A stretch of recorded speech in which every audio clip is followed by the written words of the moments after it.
All right. I will get us started. I'll open it up for Coach for an opening statement, and then we'll go to questions after that. Excited about another week. Excited to go down to Ball State. They're a really good team and good program. Lost in a shootout, heartbreaker, as did we this last week. And so, yeah, we're excited to get to play again, and it's going to be here quick. Tom, you want to start us off? Sure. Coach, in fact, I was able to listen to Coach New talk a bit this morning about his team. And one of the questions I asked him is, I'll ask you, how did your players handle the physicality of finally playing in a game for the first time in about a year? Coach New said he couldn't believe how many guys came back the next day and felt like they'd been in a car crash. I didn't know if your guys kind of felt that, because hitting each other in practice is one thing, but that game intensity is a whole different ballgame. Yeah, we've gone as much live as we could possibly do safely, and so, but it's never enough, and so going for 3 hours, we certainly haven't done that against an opponent. So, we probably didn't tackle as well as we would have wanted to early on, but even just as the game progressed. That got better and better. And then we do have guys who are banged up for sure. So no question. How did it feel for you to finally call an entire football game offensively? Yeah, I mean, we do it as a staff. But no, it felt good. Felt very, very comfortable. And I got to get better, but we'll get better. How is it for you guys to try and, I guess, for lack of a better word, bring your own intensity? It's one thing to play in front of a crowd and bands and those type of things, but when you don't have that atmosphere, how do you kind of get the guys to bring their own energy to that level? Yeah, I mean, it's a good question for them. I think, once the game starts, it's, you're playing football. I mean, I've spent my whole life in, near empty stadiums. And, the guys on those teams didn't have less energy or didn't want to win, any less than, when we're playing in front of a big crowd or whatnot. So, our guys expected it. And so that's a good question for them. But, we talked about how our sideline, the energy that our sideline brings, and it always does, will be amplified because there won't be, anybody else there. But I don't think that it had, much of effect at all. Ball State feels very good about their ability to get into the backfield. They feel defensively they're very good at getting after the quarterback and getting back there and causing havoc. How did you feel about your offensive line play in this opening game, and what kind of challenges they'll face against Plitt and company at Ball State? Well, Plitt's not going to be playing on their D-line. If he is, that guy's even better than I thought. No, yeah, I'm sorry. Plitt's their quarterback. I'm sorry. Yeah. Continue. No, he's good. He's good, but if he's going two ways and playing on the D-line. So, Kent State, changed their front from when we played them in Game 12 last year. And lots of movement, lots of twisting, lots of pressure. And so we'll expect that from Ball State.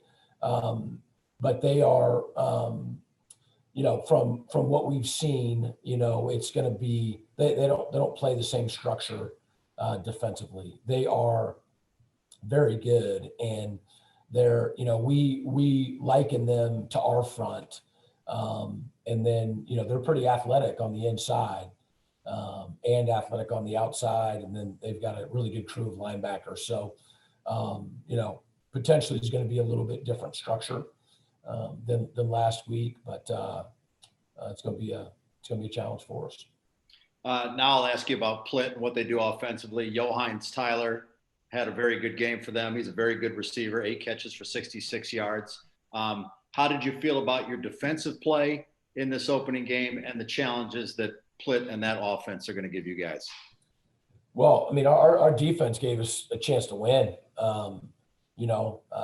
Holding Kent State to what we did, was a pretty good job. I mean, it was a fast start. I mean, it was for Kent State, but you take after those first 2 possessions, they didn't do a whole lot of scoring and definitely gave us an opportunity to win the game. So I thought our defense again, started tackling better and I won't say calmed down, but got a feel of the game and comfortable and took the ball away in a huge play there down when we were backed up.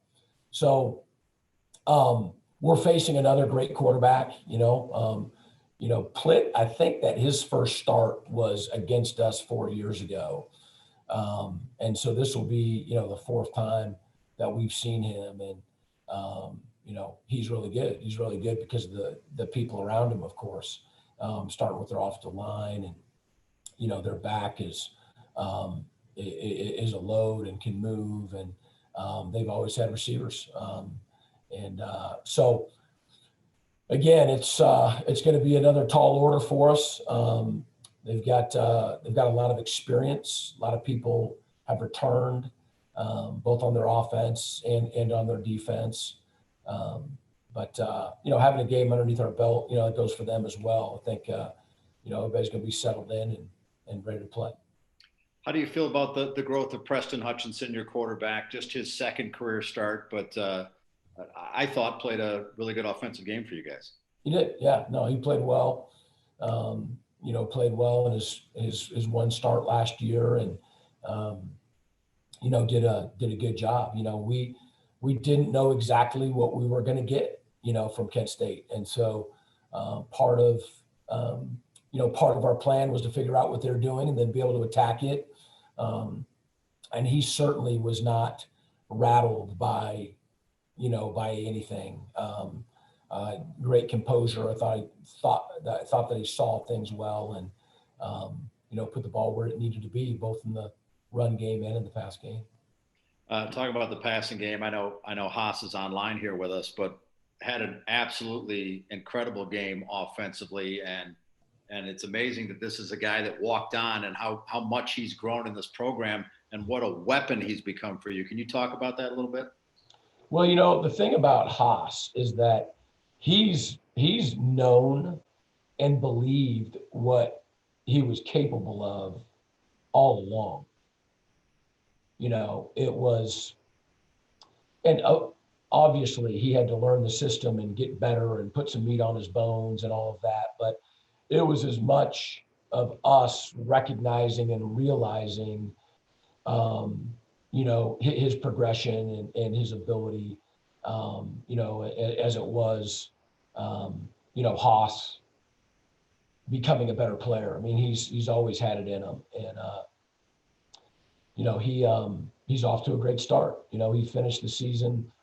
Christmas morning was the day before, the Pitt game, and he got a nice gift that morning, and the next day just absolutely went off on I think the 11th or 12th ranked defense in the country, and that's at the end of the season in the ACC, and then really started well 2 nights ago. And I know Terry's on the Zoom call as well, but he had a tremendous game defensively, and then talking to Terry last year, this just seems like a guy that really wears his emotions on his sleeve and seems to be a leader by example for this team. Can you talk about him a little bit? Yeah, no, I mean, Coach Nethery, it's fun to hear him talk about Terry. Our program, I don't know what you want to call it, but we definitely develop people. We try to bring people in and teach them a system and get better and better and better at it. And now Terry knows it. Terry knows our defense. Obviously, he knows his his own strengths and things that he's got to continue to improve on. And so he's really playing at a high level. He really is. When we've been going against each other, trying to make each other better for the last month or whatever it is. And when we get into those unscripted situations, I found myself as a play caller, wanting to make sure I knew, where Terry Myrick was going to be, because he's a problem. He's a really good football player. All right. Thank you, Coach. Coach, you talked a little bit about the defensive performance. There was a stretch between the second and third quarter on Wednesday that the defense for you guys held Kent State off the board for 5 straight possessions. Putting together the numbers this week, that is something, 5 straight possessions keeping the opponent off the board. That's something that Coach Nethery's unit has now done 26 times since he arrived here. 17 in 22 different games. 17 of those games have been wins. And then you blanked Kent State in the third quarter for the 10th time in the last 26 games. You guys have done that. My question for you is, as a play caller now, when you have confidence that your defense makes such good halftime adjustments, does that make a difference in how you play, how you're calling the offensive part of the game, or is that something that's really just kind of a flow of the game, in the game decision that you have to make? Yeah, it's a combination. A good football program is going, the offense and the defense and the special teams, are all going to be connected. You still have to accentuate your strengths. Offensively, we've got to score points. And in the end, it's, however you're going to be able to do that, right? Defensively, you can try to wreak havoc and make big plays, or you can bend and not break. And there's all that field position and special teams. He and I have worked together for a really long time. And, I just, I have, complete confidence in he and our defensive staff's ability to have a great plan, and then to work the plan and to make necessary adjustments. He does a great job. Not only our staff knows our defense inside and out, but I'm seeing Terry on the screen here. He does a great job of our getting our players to know and understand it. When your players know and understand it, then you can make adjustments. They do a fantastic job with that. Good morning, Coach. Eric Wykowski from the Mid-American Conference. You guys take the field on Veterans Day next week. Just talk a little bit about the holiday and what it means for you guys to take the field that day. Yeah. It wasn't the last time we played there, but it was in 2016. It was election night. And so that's not Veterans Day, but it's a big day for our country. It'll be a big day for our country again. And it's a day that always comes during the football season, and we always try to do something to make sure that we're honoring our veterans and talk about that as a program, to understand that day. We also, don't try to just make it one day a year. Our guys are regular attenders at the local veterans hospital. And I know there's a good chunk of guys who've been doing it throughout the years that, end up, forming relationships. And I think that's been a really powerful part of our program, and will continue to be.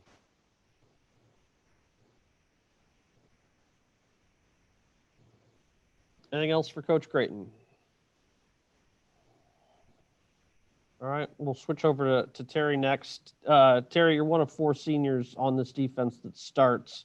How would you rate your game 1 performance? And you were bringing Tariq next to you in the other starting linebacker spot. How do you think he performed in his first start? I'll start off with Tariq. I think he's made tremendous strides toward learning our defense and being able to anchor us in the middle alongside me. I think he played a great game. We both left some things out there on the field that we'd like to have back, but, as a unit, I think we played exceptionally well, and we can't wait to get to next week. Personally, I left some things out there on the field.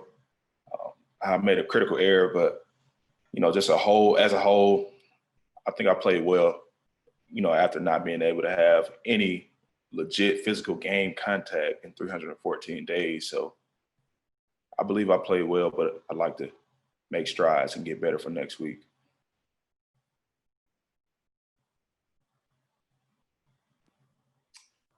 Terry, how did your body feel the day after the game? You mentioned the 314 days in between games. How did you feel physically?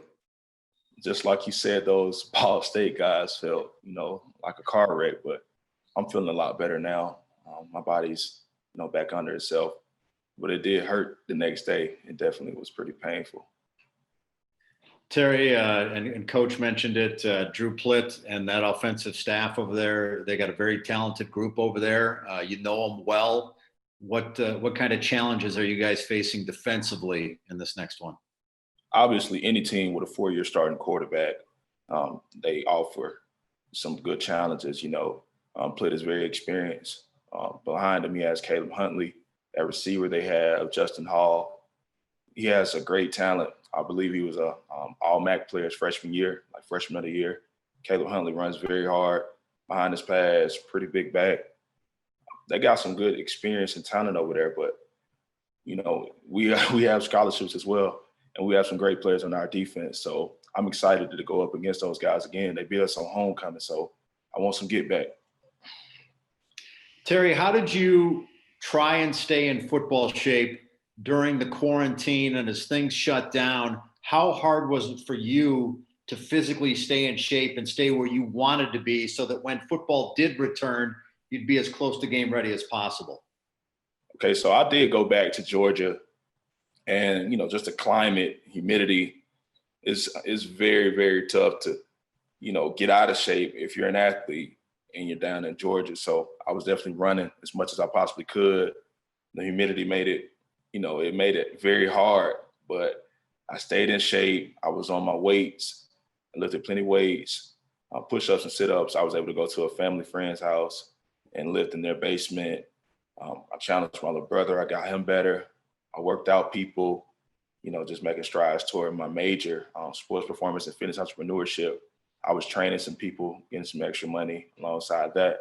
And then when I returned, I was in shape. I passed my conditioning test on the first try. So I think I did a great job staying in shape. How was it mentally? Because I know athletes are creatures of habit, and you're getting ready for, spring ball, and then there's no spring ball. Then you think you're getting ready for a football season, and the MAC stops everything, and then it starts again. That's got to be very tough mentally. Was that hard on you? Yes, that was very tough mentally. It was an emotional roller coaster, to be honest. People were getting excited, and then it was, thrown out the window. Got excited again, and it was thrown out the window again. So it was an emotional roller coaster. It was very relieving when we were notified that the season would be reinstated. But at the same time, I didn't want to get too excited because there was so much stuff going on with the pandemic. But I'm just so relieved to be playing football now and just going into week 2. It's real. It's real. Now you're a senior, and really this year doesn't count eligibility-wise. And you don't have to answer this if you haven't made any decisions, but is your intent to play this year and possibly next year, or is it to play this year, graduate, move on? So I would definitely love to answer that question. I'm going to play this year and return. I definitely want to return and continue to contribute to this team. Awesome. That's great. That's all I've got for you, Terry. All right. Thank you. Terry, just one more from me. I asked Coach a similar question, but I wanted to get your thoughts on it. Coach Nethery has talked a lot to me and some of the other people around the program about how smart he feels that you guys on defense are in terms of each individual having a better knowledge of the game than maybe a group that he's ever coached. In a game like Wednesday, when obviously there's some mental errors, there's some physical errors in the first half, but then you're able to come out and play so well in the second half. How much of it, I know Coach Nethery has a big impact in terms of making those halftime adjustments, but is it appearing to you that between yourself and the other defensive players, you guys are now at the point where you can almost make those adjustments for yourself kind of in game and see it from that kind of analytical coach's perspective, so you can make adjustments not only at halftime but on the fly too, and put together a performance like you did. Most definitely. Coach Nether, he wants us to get to the level to where we are coaches on the field. I found myself talking to my defensive linemen, in particular the defensive ends, telling them some adjustments that I might make on the fly if they come out in a particular formation, because they were attacking us in certain ways. They were attacking the weaknesses of, certain formations and stuff. So I definitely feel like we have improved as a unit. And I give a lot of that to the pandemic. We've had far more meetings and, just time to be together and get mentally better with the game of football because of all of the Zoom meetings and stuff like that. So all the meeting time, we've definitely improved. And just really quickly, last one for you. A lot of people will ask about the players that aren't there in the secondary this year. But then on Wednesday night, we see some pretty good secondary play from guys that are going to get a lot more time in their roles this year. Of course, Alvinoski kind of made the big play with that interception. What kind of player is he, and how comfortable are you with the secondary guys this year, even though they may not have had the playing experience coming into the season? Noski brings grit to our team and on our defense. He's a very physical player. He'll stick his nose in a freaking chimney that's lit. I love Noski as a player. He plays very, very hard, can cover, can hit, can defeat blocks. He's just a great all-around safety, a great replacement for Brody Hoying. Blake Bogan, he anchors me behind me. He handles our triangle on the boundary side of the field. Russell Vaden is really coming to his own over there to the field side. At our corner, we have Freddie McGee, senior, lots of experience. Gerard Vines over at the other corner. He plays a great game, very speedy, very good change of direction. Love those guys. We got a lot of experience behind those guys as well. Awesome, Terry. Thank you so much, and have a good week of practice. We'll see you on Wednesday in Muncie. Will do. All right, we'll move over to Hassan Beydoun now. Hass, are you still with us? Yes, sir. All right, perfect. Tom, I'll let you take it away. Hass, you and Preston Hutchinson seem to have a good connection there. You had a huge game in this opening game. Were the two of you able to get together at any point during quarantine? Or, I know timing's an important thing for a receiver and a quarterback. Was there at any time you guys able to do any sort of work before things kind of went back to normal? Believe it or not, actually, me and Preston weren't able to work together at all during quarantine. So I went back home to Dearborn, and I believe he went back home to Mason. So we would always hold each other accountable, send each other videos of us working out. We'll talk through meetings, talk about route concepts that we like. But we didn't really start working out together until we got back, when we were actually allowed to return to the facility on campus. What has, the past, since March been like for you? I kind of asked Terry the same question, but athletes are creatures of habit. No spring ball. You look like you're gearing up for a fall season. It stops and then it starts again. How has that been mentally and physically on you? And how'd you stay in shape? So physically, like I said, I went back home to Dearborn. I have a squat rack, a little gym in my garage. So that's where I got my weights done. I was in my garage, and then I always just hit a local park, a local field, run some hills, just keep my conditioning up. I'd actually grab my dad. My dad would be my quarterback, and I would go run some routes with my dad. So that was cool. To always have a good support system is always good. But with this season on and off, that was probably the toughest thing. Like Terry said, it's mentally just trying to find that greater purpose to stay determined to keep working. That's probably the hardest thing, because when you hear there's a season happening and then it gets taken away from you, it's just devastating. So the hardest thing was really just to find that greater purpose, find your why, find out why are you coming to work every single day, even though the season's not going to happen? Why are you going to work hard? So that was probably the toughest thing. How did you feel about the offense's play in that opening game, and as far as maybe what you feel like you guys are capable of? I think the sky's the limit. I feel like we made a lot of good plays. I believe in Preston at quarterback. I trust him. but obviously we left some plays on the field that we could have made. But first game, that's what the film is for. You go watch it, try to clean it up, and you attack it next week. But I really think the sky's the limit. I saw a lot of good things out there. You mentioned your dad throwing to you. Does he have a good wing? I hope he doesn't watch. I hope he doesn't watch this, but I'll say he can get about 40 yards tops.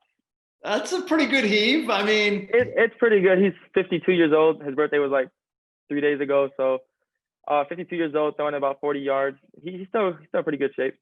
So it was a lot of slants and hitches and those type of things. Yeah. A lot of deep balls. Quick game. A lot of quick game. But that had to be awkward when you get back to working with guys with the ability of Preston Hutchinson. There had to be an adjustment period there. Oh yeah, I mean the ball's coming a lot faster. Timing's a lot better. Like, I had to walk my dad through how to throw the ball, like where I want it. So just when you get back with the guys that know the system, just can put it on you at the right time, and just the pace is a lot better. Everything just comes more natural. Since you mentioned family, what was that moment like when you received that scholarship before the bowl game and the first talk you had with them? I mean, my family is everything to me. Like, I'm a big family person. Like, they've been there for me since day one. So when I wasn't playing football my first year of college, just commuting back and forth, and I've always told them, like, honestly, my dad went to Eastern. So he's an Eastern Michigan alum. So I would sit on Saturdays. I used to play rugby my first year of college. So I would sit there on Saturdays and we'll catch like Eastern Michigan games and we'll watch them. I remember watching like the Kentucky Eastern Michigan game. And I just always told my dad, like, if there's anything I can do to get on that team, I'm going to try to do it. And he's always just been supportive. So my first year of actually me trying out and joining the team, my family just all in on me. Like, helped me pay for school, pay for my apartment, everything I need. They did it, sacrifice. And it's tough, you know, I'm moving out of the house. My parents were devastated, but like I said, they were invested in me. So when I got that scholarship, I personally didn't tear up until I saw my mom crying. Like, that was everything to me. That's just big to them. Like, I'm getting a little emotional just talking about it, but my dad, that was probably the most excited I ever seen my dad. It's just because they put so much into me, and to finally see it pay off, like, I just see how proud they were. It was just big. That's awesome. It's a great story too. And as a walk-on, do you feel like you play with a little bit of a chip on your shoulder that maybe you have a little extra something to prove? I wouldn't say it's because of walk-on. I just feel like my entire life, even as a little kid, I've always just tried to be the hardest worker on the field. Just try to be the toughest. I'm just small. I'm undersized, so I already have that underdog mentality as it is. I've always been one of the smaller guys in the group on the field, so I just feel like I always had that little extra fight in me, like, that you wouldn't see from the average person. So I wouldn't say necessarily as a walk-on. It's obviously more fuel to the fire, but I've always had that little extra chip on my shoulder.